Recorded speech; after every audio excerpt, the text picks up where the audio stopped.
Esta noite revelamos que um mês antes das autárquicas, Fernando Medina mandou demolir um quartel da GNR ilegalmente.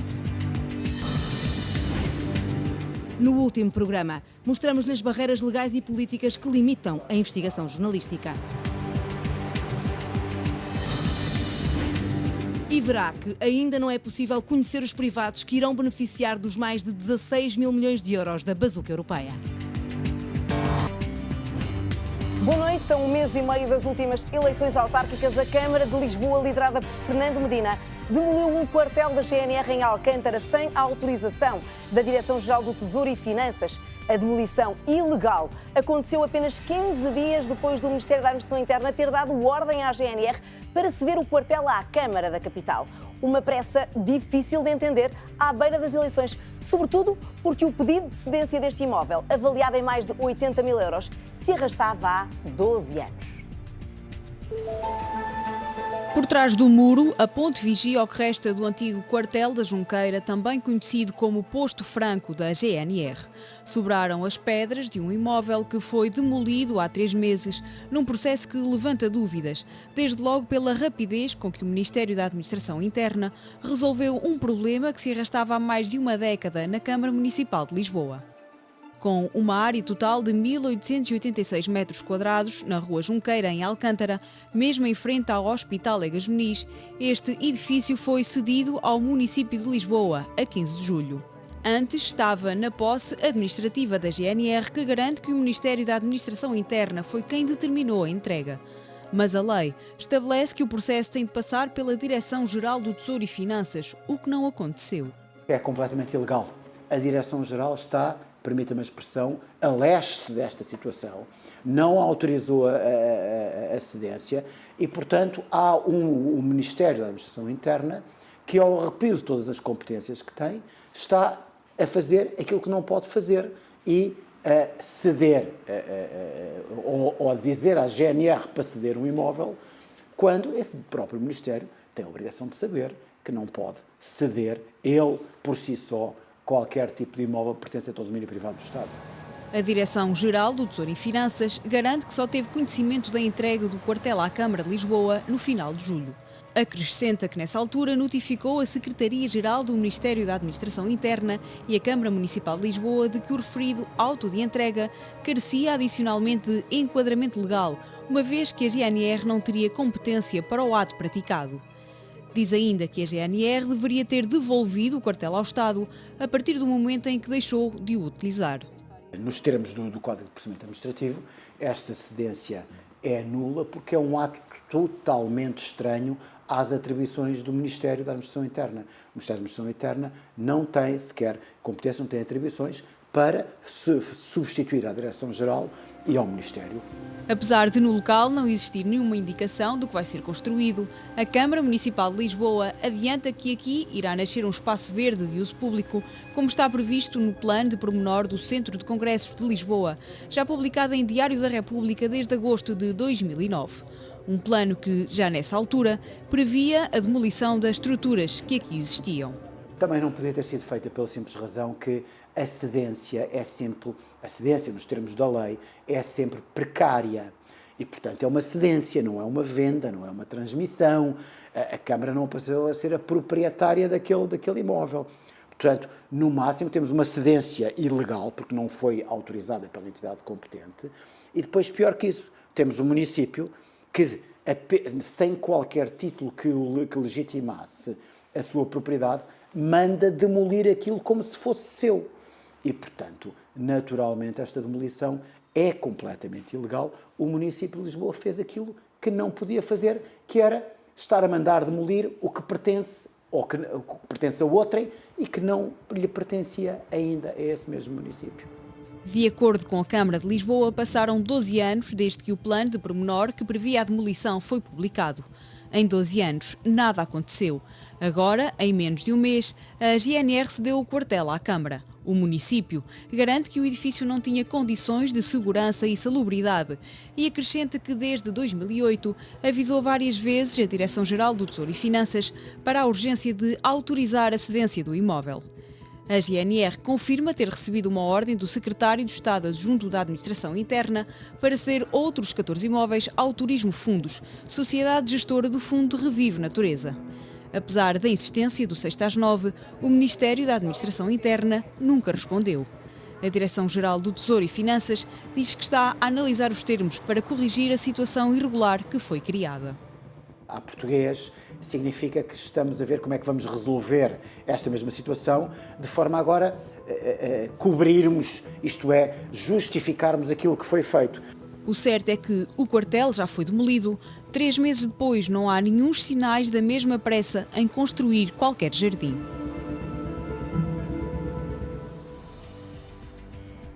Nos últimos anos, a investigação jornalística tem sido fundamental no combate à corrupção.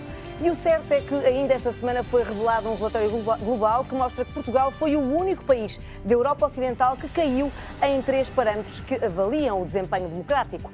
Apesar disto, no nosso país, os níveis de transparência do Estado têm vindo a retroceder a pretexto da proteção de dados.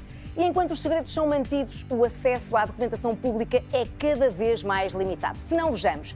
Apesar de ambos os direitos estarem previstos na lei, em Portugal há mais de 4.000 encarregados de proteção de dados e apenas 70 responsáveis pelo acesso a documentos administrativos. Tudo isto num país onde o jornalismo não se cansa de fazer perguntas incómodas a todos os governos de todas as cores políticas. Os jornalistas não estão cá, não devem estar cá apenas para ouvir aquilo que os políticos e as outras pessoas e entidades que têm poderes, não podem estar cá apenas para ouvir aquilo que eles querem dizer. Têm de estar cá para os obrigar a dizer aquilo que eles não querem que se diga. No nosso poder político. A cultura de segredo que existia na ditadura, por razões óbvias, mas que, infelizmente, e já não é óbvio, foi importada pelo poder democrático. E o amanhã chegou hoje. É extraordinário que essa pergunta venha da RTP, Serviço Público, que eu aliás defendo, que é uma empresa que estava bastante habituada no tempo dos socialistas a ter deputados, dirigentes e governantes como administradores. E não me lembro de terem feito essa pergunta aos socialistas. A nossa classe política, de diferentes gerações, tem uma cultura de segredo. Acham sempre que o jornalista, quando pede acesso a um documento que é público, acham sempre que o jornalista está a soldo de alguém ou a serviço de alguém e escondem a informação. Não compreendem o que é o escrutínio jornalístico independente. Não compreendem de todo. Confrontado com o facto de estar em situação de incompatibilidade, o ministro adjunto esclareceu o seguinte. Isso já está isso exatamente... Foi a 15 de dezembro que renunciou ao cargo da gerência. Está explicado nas instituições relevantes. Nos organismos todos, seja nas câmaras, seja nos ministérios, o que há é controlar a informação. A informação é poder, numa sociedade de informação como é a nossa, a informação é poder e, portanto, eles não dão a informação, retêm. Para ver o nível de democraticidade de um Estado é ver a liberdade de expressão, como é que está a liberdade de expressão nesse Estado. Porque é em função da liberdade de expressão que se percebe o que é a democraticidade de um Estado. Peço um comentário sobre a polémica entre o Secretário de Estado Adjunto da Energia e a RTP. Bem, vamos nos concentrar nos temas que estão aqui em debate. O Primeiro-Ministro prefere nada dizer. Teremos seguramente todas as oportunidades para tratar das questões da política nacional. Sr. Ministro, há novidades sobre o Sudeste, sobre a questão da resolução do... Ao lado do Ministro da Administração Interna, o Presidente da República defende que o essencial é investigar a matéria de facto sobre o acidente na A6. Esse apuramento de facto deve decorrer e, a meu ver, não deve depender de saber se A ou B ou C. O Sr. Ministro não quer aproveitar para comentar este caso finalmente, uma vez que ainda não o fez? Parece todo o momento adequado, não é? É, porque normalmente quando o Presidente da República está presente, os ministros não falam, mas enfim, mas se quiser... Não parece todo o momento adequado, não é? Doutor António Costa, precisava de fazer uma pergunta. Não faço, até já.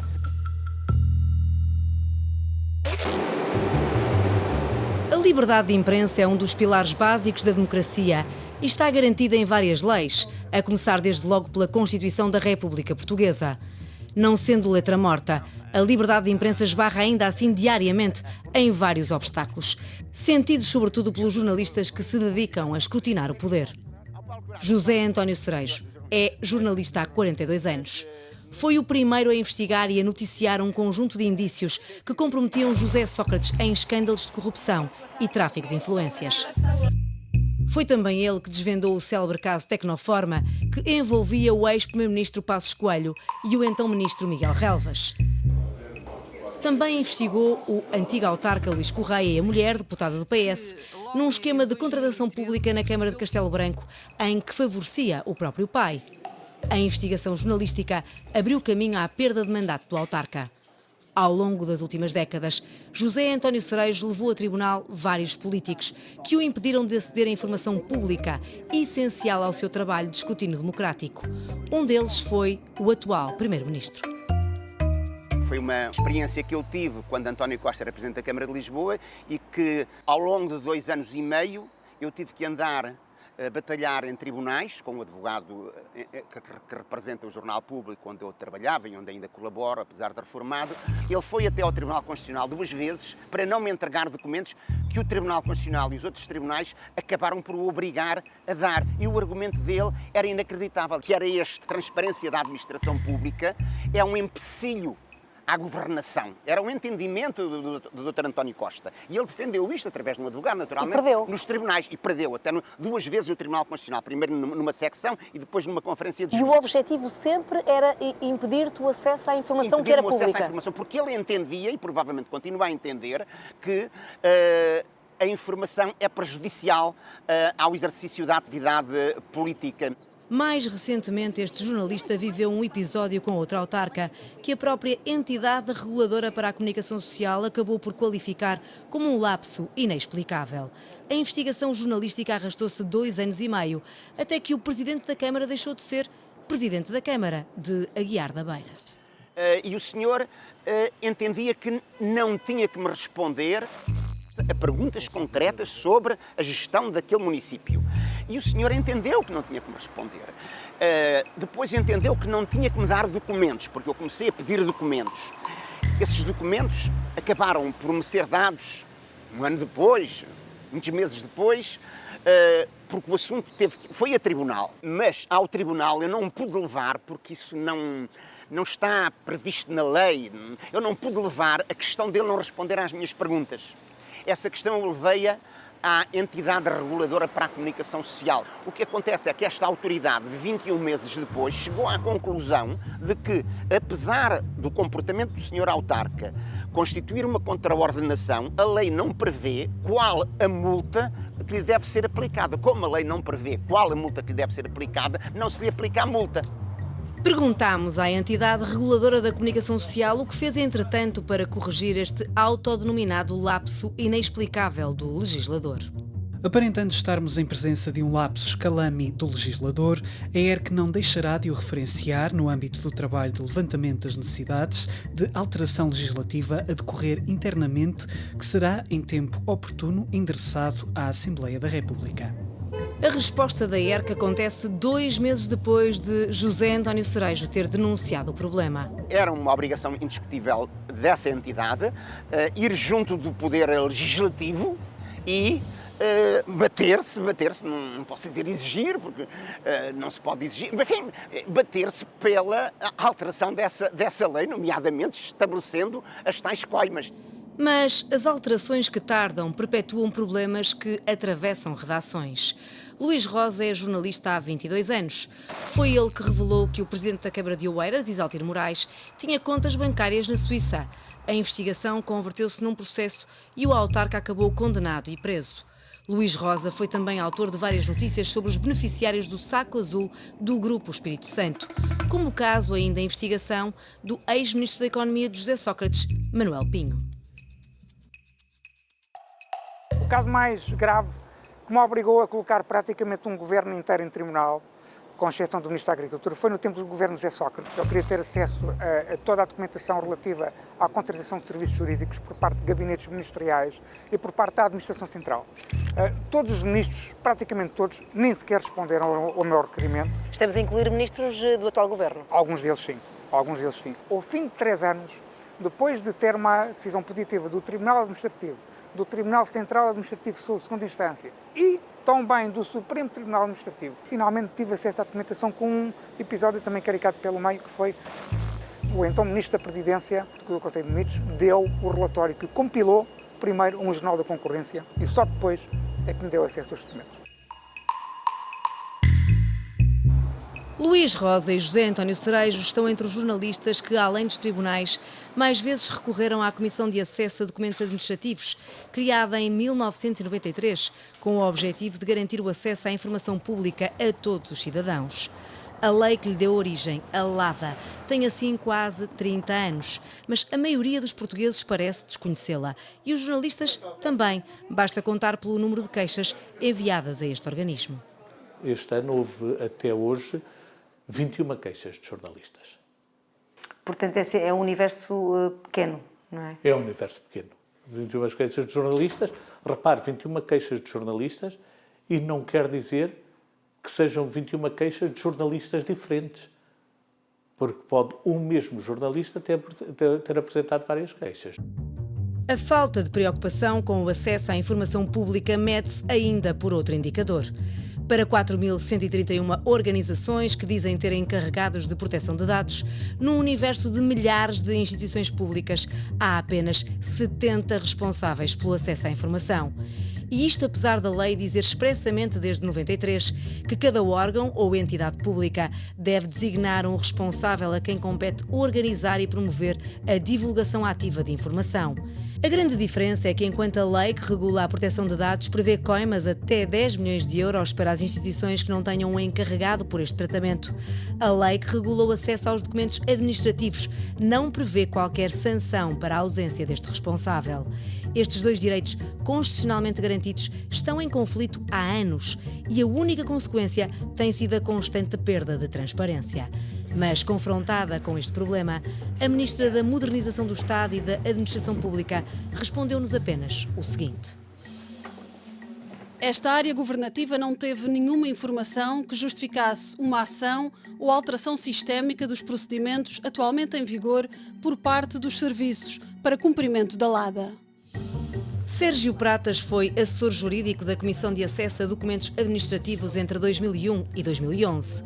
Quando a lei foi alterada em 2016 para se adequar ao regime de proteção de dados, tornou-se um crítico oficial através deste livro que publicou. O que mais o chocou foi o facto de os principais prejudicados, os jornalistas, nunca se terem queixado, nem sequer terem dado conta do problema. A prova é que esta é a primeira entrevista que dá sobre um tema que tenta colocar na agenda mediática há já 3 anos. Há um claro retrocesso, porque nós tínhamos um núcleo muito restrito de documentos que eram de acesso reservado com a primeira LADA e neste momento o que temos é que a maioria dos documentos em posse da administração pública têm dados pessoais neste conceito que estou aqui a apresentar, o que significa que a maioria dos documentos em posse da administração pública são de acesso reservado. Sérgio Pratas dá-nos 2 exemplos. As investigações jornalísticas às licenciaturas de José Sócrates, na Universidade Independente, e Miguel Relvas, na Universidade Lusófona, só foram possíveis por causa da primeira lei de acesso a documentos administrativos de 93, entretanto revogada. Uma lei muito avançada, é de facto uma lei que é um exemplo do ponto de vista mundial, do ponto de vista da transparência administrativa. E é muito avançada por várias razões. Em primeiro lugar, porque ela prevê um amplo direito de acesso. Ou seja, a partir de 1993, nós em Portugal, qualquer cidadão passa a ter o direito de aceder a toda a informação em posse da administração pública. Hoje, o nome de uma pessoa, a profissão, o número do cartão de cidadão, o sítio onde trabalha, etc., toda essa informação é informação de acesso reservado. O que é que isto significa? No fundo, a publicidade que está e a transparência que estão previstas na lei de acesso a documentos administrativos acabam por não se verificar. É amplamente amputada. E se estas amputações a um direito de acesso à informação pública afetam essencialmente o trabalho dos jornalistas, a que se deve, afinal, este silêncio dos próprios jornalistas? Eu creio que existe muitas vezes alguma autocensura, porque todos nós, desde o início da profissão, sabemos que temos direito. Está na lei de imprensa. E onde é que fica a democracia no meio disso?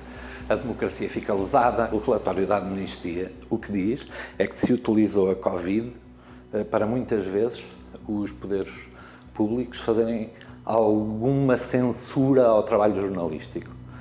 E é isso que eu acredito que nós, enquanto sociedade, devemos mobilizar-nos para dizer que chega e que não pode ser permitido e que não é aceito. E já agora, nós jornalistas temos o dever de denúncia. E eu acho que o dever de denúncia nesta fase é fundamental, para as pessoas perceberem que se não estamos a fazer o nosso trabalho na plenitude, é porque muitas vezes não nos estão a dar acesso ao que devem dar. E isso acho que temos que denunciar. O Sindicato de Jornalistas, o Conselho Deontológico do Sindicato de Jornalistas, a Comissão da Carteira Profissional dos Jornalistas e depois a entidade reguladora para a comunicação social tinham e têm toda a obrigação de encarar esta situação, mas não querem encarar.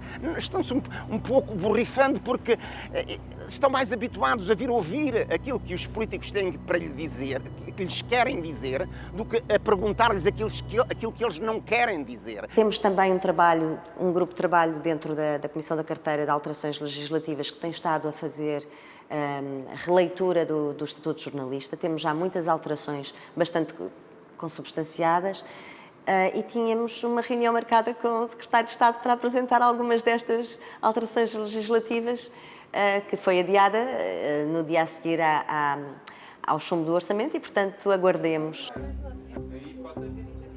Só que enquanto os jornalistas vão aguardando pelas correções às barreiras legais, ao escrutínio do poder, a corrupção e a percepção do fenómeno aumentam.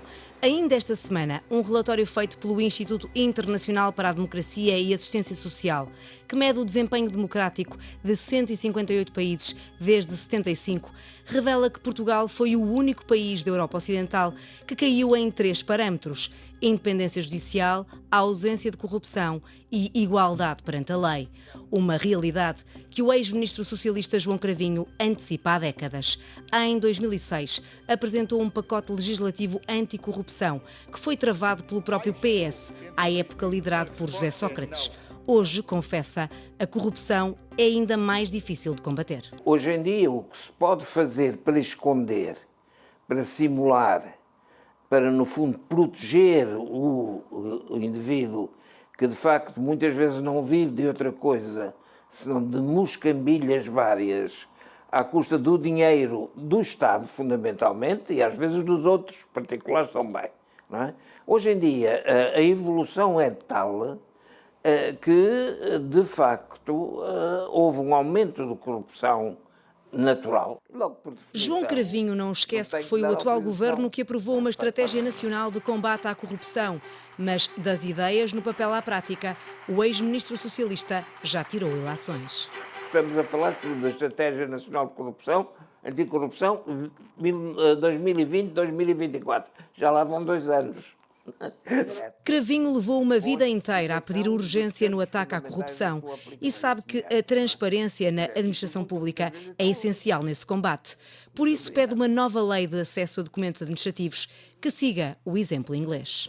No caso do Reino Unido, todas as entidades públicas são obrigadas a publicar como que listas do tipo de informação que têm. Já alguma vez sugeriu que essa ideia fosse... Já, lá sugestões não me faltaram. E qual foi a resposta? Não me faltaram, mas é 0. Neste caso, preciso 0.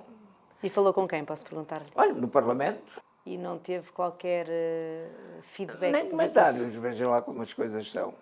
E como é que interpreta esse silêncio?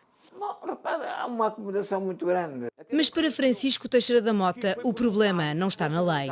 O advogado que mais condenações conseguiu no Tribunal Europeu contra o Estado português por violação da liberdade de expressão diz que a questão é outra.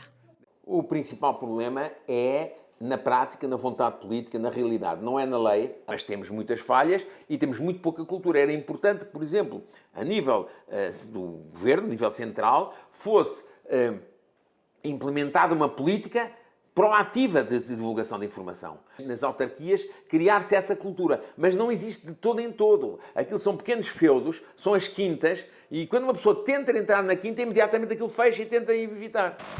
Mas vocês ainda estão por aqui? Evitar, contornar e, por fim, não dar documentos aos jornalistas. É uma prática recorrente de autarcas e ministros. A RTP já avançou com uma queixa em tribunal contra Eduardo Cabrita. Isto depois do 6/9 se ter queixado à CADA do ministro por sonegação de informação pública relativa à autorização que deu aos festejos do Sporting em pleno estado de calamidade. A CADA deu razão à televisão pública e notificou o ministro. Eduardo Cabrita remeteu-nos para o relatório da IGAI, onde o seu despacho é citado, mas nunca nos permitiu ver o despacho em si. Ainda assim, o ministro considerou que cumpriu o parecer da Comissão de Acesso a Documentos Administrativos. A CADA não, nem a RTP. E por isso o caso está em tribunal.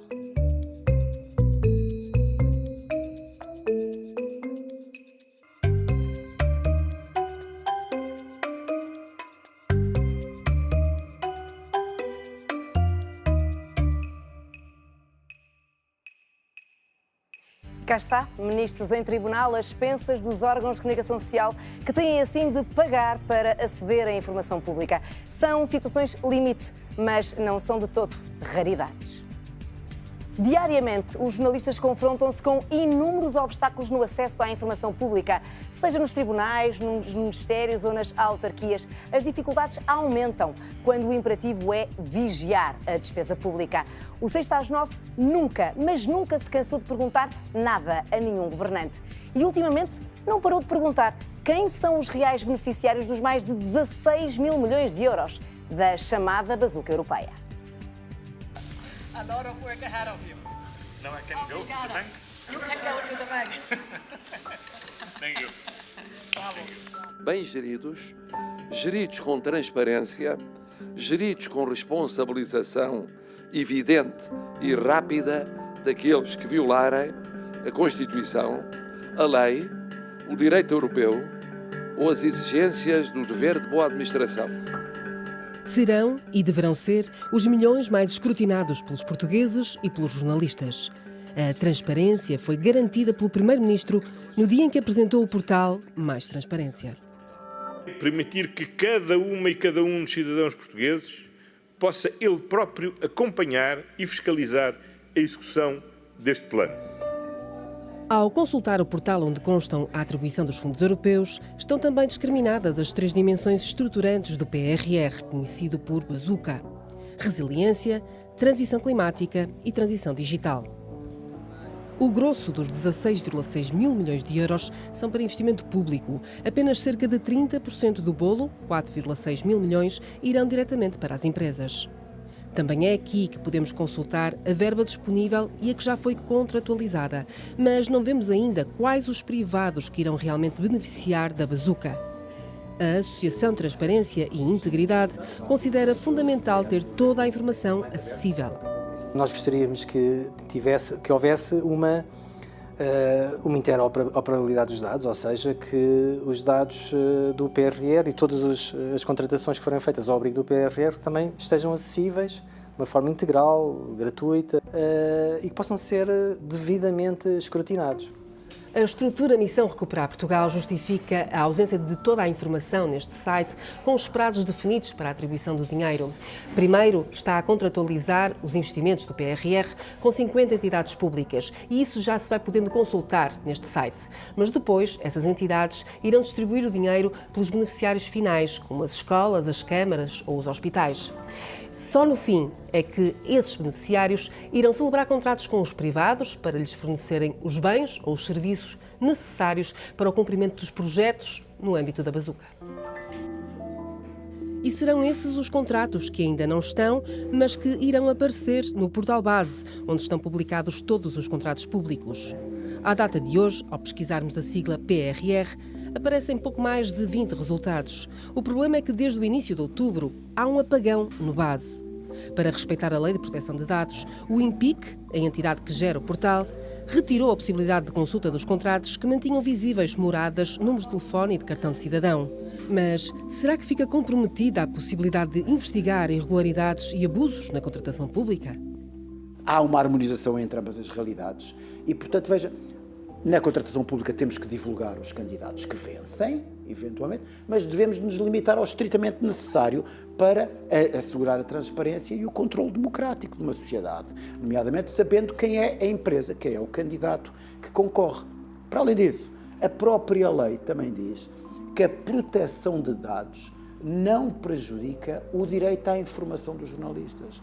E, portanto, a proteção de dados não significa agora não permite que se silencie a informação ao ponto de não sabermos sequer quem é que efetivamente ganhou um procedimento concursal.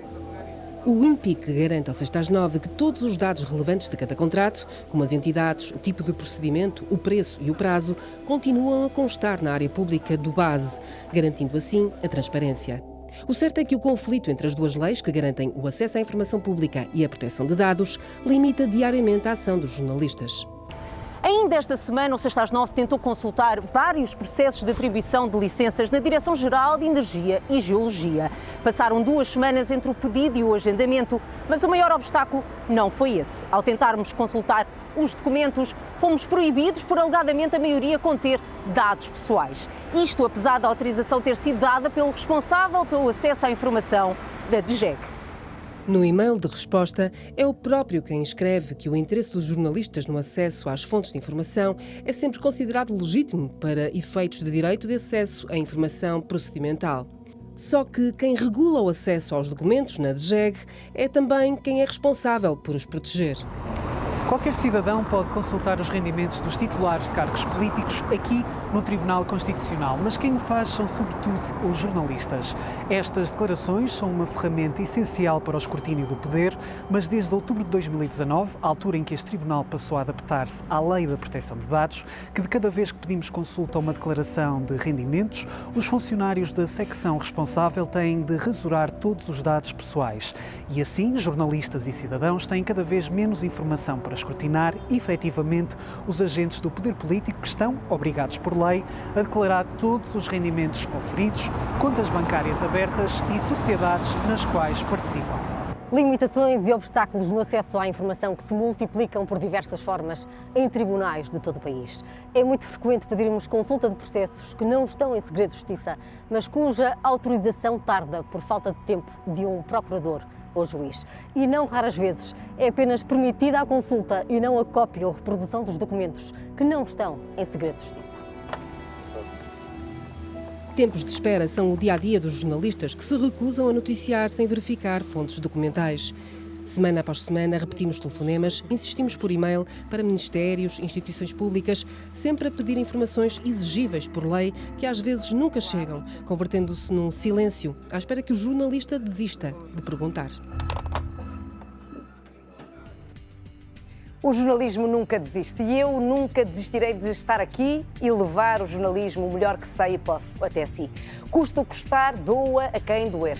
Este é o último 6/9, o único programa de investigação alguma vez realizado todas as semanas ao longo de uma década na televisão portuguesa. É uma honra para mim fazer parte da história da RTP nos últimos 22 anos e ter trabalhado ao lado dos melhores profissionais da televisão. A todos eles hoje envio o meu abraço. Assim digo-lhe apenas até já, porque eu vou estar sempre, algures, por aqui. Boa noite, bom fim de semana.